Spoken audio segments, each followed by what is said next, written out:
वाले हैं विद्युत धारा के रासायनिक प्रभावों के बारे में। किसके बारे में? विद्युत धारा के रासायनिक प्रभाव। विद्युत धारा के रासायनिक प्रभाव पढ़ने से पहले हमको जान लेना पड़ेगा कि विद्युत धारा क्या होती है। क्या? कि विद्युत धारा क्या होती है। आवेश प्रवाह की दर को विद्युत धारा कहते हैं। क्या? आवेश प्रवाह की दर को विद्युत धारा कहते हैं। ठीक, आवेश क्या होता है सभी लोगों को समझना पड़ेगा। आवेश होता है कोई भी परमाणु होता है, ठीक है, वो तीन चीजों से मिलकर बना होता है। कितनी चीजों? तीन चीजों से। ठीक है, एक होता है प्रोटॉन, न्यूट्रॉन और इलेक्ट्रॉन। ठीक है, बीच में इसके केंद्र होता है, यहाँ पर होता है इलेक्ट्रॉन। परमाणु के बीच में क्या पाए जाते हैं? प्रोटॉन और न्यूट्रॉन, और किनारे इलेक्ट्रॉन। ठीक है, इन इलेक्ट्रॉन को क्या बोलते हैं? आवेश। क्या बोलते हैं? आवेश।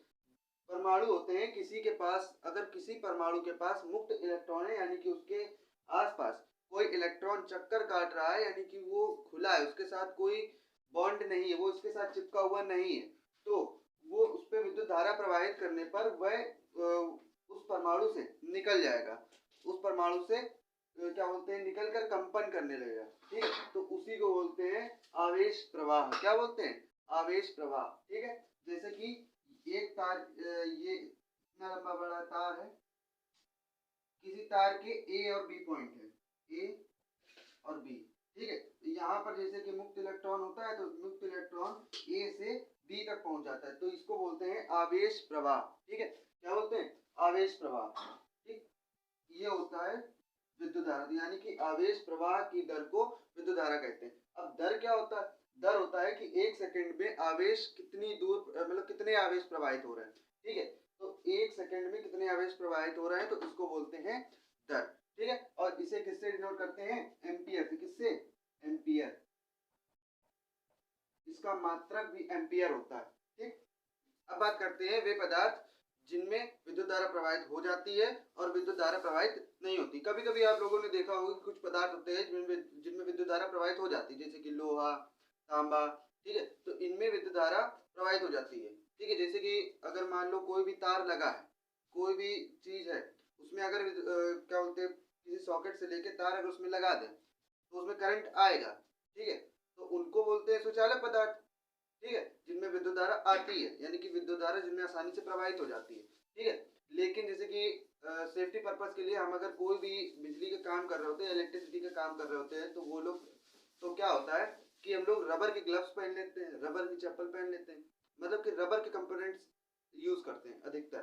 ठीक है, और प्लास्टिक होता है, उसमें करंट नहीं आता है। ठीक है, और कोई भी कपड़ा होता है या तो कोई लकड़ी होती है, तो उसमें क्या होता है? करंट नहीं आता है। ठीक है, तो उन्हें बोलते हैं कुचालक पदार्थ।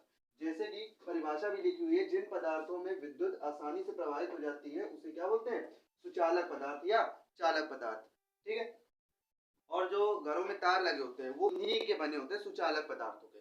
ठीक है, जैसे कि लोहा, तांबा या कोई भी मेटल हो गया जिसमें विद्युत धारा प्रवाहित हो जाती है। और जल जो होता है, अशुद्ध जल, यानी कि जिसमें मिनरल्स होते हैं, वो क्या होता है? सुचालक पदार्थ होता है। ठीक है, और जिसमें मिनरल्स नहीं होते हैं, H2O जो शुद्ध जल होता है, जिसमें मिनरल्स नहीं होते, जो आप लोग आरओ से पानी पीते हो, वो मिनरल वाटर होता है। ठीक है, और जो H2O यानी कि क्या बोलते हैं, हाइड्रोजन और ऑक्सीजन को मिलाकर जो पानी बनता है, जल बनता है, वो क्या होता है? वो कुचालक पदार्थ होता है। ठीक है, उसमें विद्युत धारा प्रवाहित नहीं होती। और कुचालक पदार्थ देख लें, जिन पदार्थों में विद्युत धारा प्रवाहित नहीं होती है उसे कुचालक पदार्थ कहते हैं, जैसे कि रबर हो गया, प्लास्टिक हो गया, शुद्ध जल जो बताया H2O।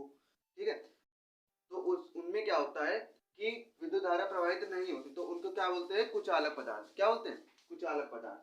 ठीक, विद्युत अपघट्य पदार्थ की, वे पदार्थ जिन्हें जल में घोलकर विद्युत धारा प्रवाहित करते हैं, वे पदार्थ जिनको जल में घोलकर विद्युत धारा प्रवाहित करते हैं, तो वो आयनों में टूट जाते हैं। किसमें टूट जाते हैं? आयनों में आयनित हो जाते हैं, उसे विद्युत अपघट्य पदार्थ कहते हैं। क्या कहते हैं? विद्युत अपघट्य पदार्थ। ठीक है, जैसे कि NaCl की बात करें, यानी कि सोडियम या सोडियम क्लोराइड जो घर में साधारण नमक होता है, उसको जल में घोलने पर Na+ और Cl- यानी कि Na जो होता है प्लस जो होता है उसे क्या कहते हैं? धनात्मक। क्या कहते हैं? धनात्मक। और क्लोराइड यानी क्लोरीन जो माइनस का होता है उसे कहते हैं ऋणात्मक, यानी कि Na जो होता है प्लस यानी कि धनात्मक आयन देता है, और Cl जो होता है माइनस यानी कि ऋणात्मक आयन देता है। ठीक है, तो Na प्लस और क्लोराइड यानी कि Cl माइनस में टूट जाता है, सोडियम प्लस और क्लोराइड माइनस में टूट जाता है। ठीक है, तो इसे बोलते हैं विद्युत अपघट्य पदार्थ। अब बात करते हैं विद्युत अनवघट्य पदार्थ की। किनकी? विद्युत अनवघट्य पदार्थ की। वे पदार्थ जिन्हें जल में घोलकर विद्युत धारा प्रवाहित करते हैं तो वे आयनों में नहीं आयनित होते हैं। क्या? वे आयनों में नहीं आयनित होते हैं, तो उन्हें क्या कहते हैं? विद्युत अनवघट्य पदार्थ। क्या कहते हैं? विद्युत अनवघट्य पदार्थ, जैसे कि ग्लूकोज और एल्कोहल। ठीक है, विद्युत अनवघट्य पदार्थ वे पदार्थ होते हैं जिन्हें जल में घोलकर विद्युत धारा प्रवाहित करने पर वे आयनों में आयनित नहीं होते, यानी कि प्लस और माइनस में नहीं टूटते। उन्हें बोलते हैं विद्युत अनवघट्य पदार्थ। ठीक है, जैसे कि ग्लूकोज और एल्कोहल। अब बात करते हैं इलेक्ट्रोड की। इससे पहले हम लोगों ने विद्युत अपघट्य और विद्युत अनवघट्य की बात करी थी। तो विद्युत अपघट्य में क्या था कि कोई भी पदार्थ जो था उसमें उसको अगर जल में घोलते हैं और उसमें विद्युत धारा प्रवाहित करते हैं, ठीक है, तो वो दो चार्ज में यानी कि दो आयनों में टूट जाता है, जिसे बोलते हैं एक धनात्मक आयन में टूटता है, दूसरा ऋणात्मक आयन में टूटता है। ठीक है, अब धनात्मक और ऋणात्मक आयन को बोलते क्या है? धनात्मक आयन को बोलते हैं एनोड। ये बैटरी का धनात्मक टर्मिनल होता है जिसे एनोड कहते हैं। ये धनात्मक आवेश से आवेशित होता है। आपने सेल देखा होगा, सेल में क्या होता है कि एक प्लस का होता है, एक माइनस का होता है। जो प्लस का होता है उसको बोलते हैं पॉजिटिव यानी कि धनात्मक, जो माइनस का होता है उसे नेगेटिव यानी कि ऋणात्मक बोलते हैं। क्या बोलते हैं? ऋणात्मक। यही होता है टर्मिनल। और कैथोड ये बैटरी का ऋणात्मक टर्मिनल होता है जो ऋणात्मक आवेश से आवेशित होता है, उसे कैथोड कहते हैं। यानी कि जो पॉजिटिवली चार्ज होगा तो उसे एनोड यानी कि एनोड कहेंगे, जो नेगेटिवली चार्ज होगा उसे कैथोड कहेंगे।